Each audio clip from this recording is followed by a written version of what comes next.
നമസ്കാരം. സ്ത്രീ പീഡനക്കേസ് പ്രതിയായ വ്യക്തിയെ ലോക്കൽ കമ്മിറ്റിയിൽ തിരിച്ചെടുത്ത തീരുമാനം CPM റദ്ദാക്കി. തിരുവല്ലയിലെ CPM നേതാവ് CC സജിമോനെതിരെയാണ് സംസ്ഥാന നേതൃത്വത്തിൻ്റെ നടപടി. പാർട്ടി അംഗമായി സജിമോൻ തുടരും, പക്ഷേ ലോക്കൽ കമ്മിറ്റിയിൽ സ്ഥാനമുണ്ടാകില്ല. 2017 സജിമോനെതിരെയുള്ള കേസ് വരുന്നത്. ഇയാളെ വീണ്ടും പാർട്ടിയിലേക്ക് തിരിച്ചെടുക്കുകയും കൂടുതൽ ഉത്തരവാദിത്തങ്ങൾ നൽകുകയും ചെയ്തതിനെതിരെ പാർട്ടിയിലെ തന്നെ ഒരു വിഭാഗം സംസ്ഥാന നേതൃത്വത്തെ സമീപിക്കുകയായിരുന്നു.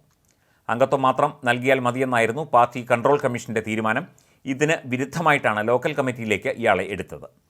നിയമനം പാർട്ടിയിൽ വിവാദമായതോടെയാണ് കൺട്രോൾ കമ്മീഷൻ തീരുമാനം നടപ്പിലാക്കിയാൽ മതിയെന്ന് സംസ്ഥാന നേതൃത്വം നിർദ്ദേശം നൽകിയത്. വീട്ടമ്മയെ പീഡിപ്പിച്ച കേസിൽ പാർട്ടിയിൽ നിന്ന് പുറത്താക്കിയ ശേഷം തിരിച്ചെടുത്ത സജിമോനെതിരെ തിരുവല്ലയിൽ പോസ്റ്ററുകൾ പ്രത്യക്ഷപ്പെട്ടിരുന്നു. വിവാഹിതയെ പീഡിപ്പിച്ച് ഗർഭിണിയാക്കി എന്ന 2017 കേസിൽ സജിമോന്റെ പാർട്ടി അംഗത്വം സസ്പെൻഡ് ചെയ്യുകയും ചെയ്തു. കുട്ടിയുടെ പിതൃത്വം തെളിയിക്കാനുള്ള DNA പരിശോധന അട്ടിമറിക്കാൻ ശ്രമിച്ചതായും ആരോപണമുയർന്നിരുന്നു. പിന്നീട് മേൽഘടകം നടപടി പിൻവലിക്കുകയും കോട്ടാലി ബ്രാഞ്ച് സെക്രട്ടറിയാക്കുകയും ചെയ്തു. കഴിഞ്ഞ സമ്മേളനത്തിൽ ലോക്കൽ കമ്മിറ്റിയിലേക്ക് എത്തി. ഇതിനെതിരെ പാർട്ടിയിൽ വലിയ പരാതിയുണ്ടായി. CPM കേന്ദ്ര കമ്മിറ്റി അംഗങ്ങൾ പങ്കെടുത്ത ജില്ലാ കമ്മിറ്റി യോഗത്തിൽ സജിമോനെ പാർട്ടിയിൽ നിന്ന് പുറത്താക്കാൻ തീരുമാനിച്ചു. നേരത്തെ കിട്ടിയ സസ്പെൻഷന് പുറമെ പുറത്താക്കലും വന്നതോടെ ഒരേ സംഭവത്തിൽ 2 നടപടിയുണ്ടെന്ന് കാണിച്ച് സജിമോൻ CPM കൺട്രോൾ കമ്മീഷന് പരാതി നൽകി. തുടർന്ന് കമ്മീഷൻ ഒരു തെറ്റിൽ 2 നടപടി വേണ്ട എന്ന നിലപാട് സ്വീകരിക്കുകയായിരുന്നു. ജില്ലാ കമ്മിറ്റി നിലപാടും സജിമോന് അനുകൂലമായി. പ്രാഥമിക അംഗത്വം വീണ്ടും നൽകിയതിന് പുറമെ തിരുവല്ല ടൗൺ നോർത്ത് ലോക്കൽ കമ്മിറ്റിയിലേക്ക് സ്ഥാനക്കയറ്റവും നൽകി. ഇതിനെതിരെയാണ് ലോക്കൽ കമ്മിറ്റിയിലെ ഒരു വിഭാഗം സംസ്ഥാന കമ്മിറ്റിയെ സമീപിച്ചത്. ക്രിമിനൽ പശ്ചാത്തലമുള്ളവരെ കണ്ണുമടച്ച് പാർട്ടിയിലേക്ക് സ്വീകരിച്ചതിൽ CPM പത്തനംതിട്ട ജില്ലാ സെക്രട്ടറിക്കും ഔദ്യോഗിക വിഭാഗത്തിനുമെതിരെ CPMൽ പടയൊരുക്കം നടക്കുകയാണ്.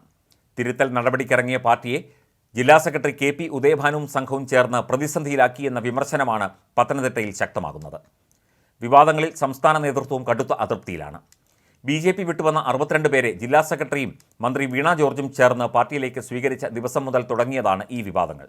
അതിനിടയിലാണ് സജിമോന്റെ വിവാദവും പത്തനംതിട്ട ജില്ലയിലെ വലിയ പ്രതിസന്ധിയായത്. വന്നവരിൽ പ്രധാനിയായ ശരൺചന്ദ്രൻ കാപ്പ കേസ് പ്രതിയെന്ന വിവരം വലിയ തിരിച്ചടിയായി. പിന്നാലെ യദുകൃഷ്ണൻ എന്ന യുവാവ് കഞ്ചാവ് കേസിൽ ഉൾപ്പെട്ടു.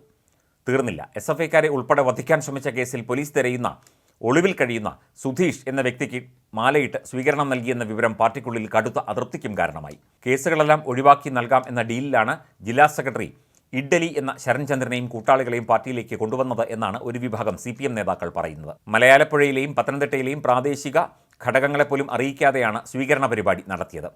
വിവാദങ്ങൾ ഓരോന്നും പാർട്ടിക്ക് നാണക്കേടായെന്ന് ജില്ലാ സെക്രട്ടേറിയറ്റ് യോഗത്തിൽ വിമർശനവും ഉയർന്നിരുന്നു. മാത്രമല്ല, ക്രിമിനൽ പശ്ചാത്തലമുള്ളവരെ സ്വീകരിക്കാൻ പോയ ആരോഗ്യമന്ത്രിക്കെതിരെ പ്രതിപക്ഷം ശക്തമായി രംഗത്ത് വന്നതും പാർട്ടിയെ വിട്ടിലാക്കി.